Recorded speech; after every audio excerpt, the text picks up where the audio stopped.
Hey there, you fabulous folks tuning into GreenGround. It's your host, Alvin, bringing you the juiciest scoop from around the globe, served up with a dash of elegance and a sprinkle of charm. Today, we're diving into a whirlwind of stories that'll have you glued to your screens and earbuds. Because who doesn't love a good tale woven with a bit of flair?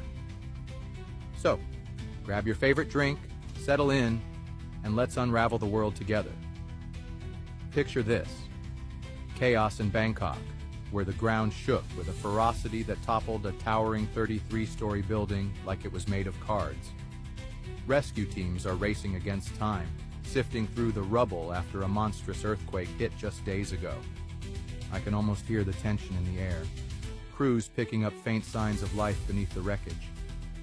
10 souls lost, 50 still trapped, and the city holds its breath. It's the kind of drama that makes you wonder about the fragility of it all, isn't it? How quickly beauty and bustle can turn to dust. Meanwhile, across the globe in Kenya, the political stage is buzzing with a different kind of energy. Leaders are slipping into church pews today, flashing smiles and shaking hands, all part of the grand dance leading up to the next big showdown. It's a masterful play, faith and power mingling under stained glass, each move calculated to charm the masses. I can't help but admire the elegance of it, the way they weave their narratives into something almost divine. And speaking of celebrations, let's jet over to Newcastle, where the streets erupted in pure joy just yesterday.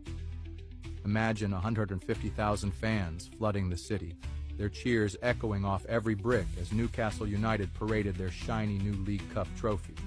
70 years in the making, and now the black and white flags fly high on an open-top bus. It's a scene dripping with triumph, a reminder that sometimes patience pays off in the most spectacular way. Now let's shift gears to India, where today marks the start of something truly enchanting. The air's thick with the scent of marigolds and the sound of prayers, as Gudi Padwa, Ugadi, and Chaitra Navratri kick off. Families are decking their homes with vibrant colors, hoisting flags, and timing their rituals to the stars. 9 days of festivity stretch ahead, and I can almost taste the sweets being passed around. It's tradition wrapped in elegance, a cultural tapestry that pulls you in with its timeless charm. Back in the States, the courts are serving up their own brand of drama. Picture a courtroom buzzing as a ruling drops. The president can axe certain board members at will. It's a power move that flipped a lower court's decision on its head, and you can bet the political crowd is either cheering or fuming. The stakes are high, the implications even higher, and it's got that delicious tension that keeps us all guessing what's next. Then there's Japan, where a beloved beef bowl chain hit a snag that's anything but appetizing. Imagine biting into your meal and spotting a rat or a cockroach. Yep, it happened. And now nearly every outlet's shutting down to scrub things clean. It's a sanitary scandal that's got folks wrinkling their noses. And honestly, who can blame them? Even the most charming dining experience can't survive that kind of guest star. Over in Denmark, there's a diplomatic tiff brewing, subtle but sharp. The Danes aren't thrilled with the tone coming from across the Atlantic, something about the vice president's words rubbing them the wrong way. It's all very hush-hush, but the undercurrent of displeasure is there, like a perfectly polite jab at a dinner party. You've got to love the restraint, the elegance of keeping it classy even when you're annoyed. Stateside again, a startup whiz kid just got her comeuppance.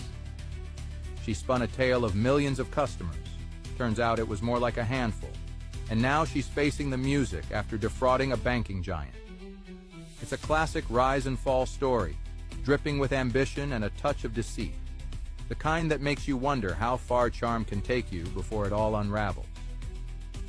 On the sports front, the madness of March is peaking with the Elite Eight in full swing.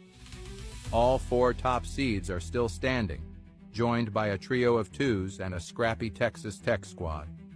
The courts are alive with sweat and strategy, and today's matchups promise to keep us on the edge of our seats. It's competition at its most refined, where every dribble feels like poetry in motion. And finally, let's talk about Greenland. Because why not? The president and his VP are doubling down on their push to claim it, tossing out ideas of tariffs and control that have the world raising an eyebrow. It's bold, it's brash, and it's got that undeniable flair that makes you wonder if they'll actually pull it off. The stakes are icy, the rhetoric fiery, and the whole thing's a geopolitical chess game played with swagger. So, there you have it. A whirlwind tour of today's world, from quakes to courts to cultural feasts. It's a messy, marvelous place we live in, and I'm here to keep you in the loop with all the elegance and charm I can muster.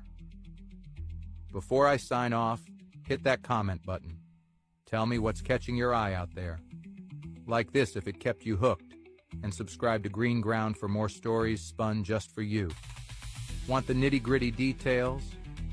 Check the description below or drop your questions in the comments. I've got you covered.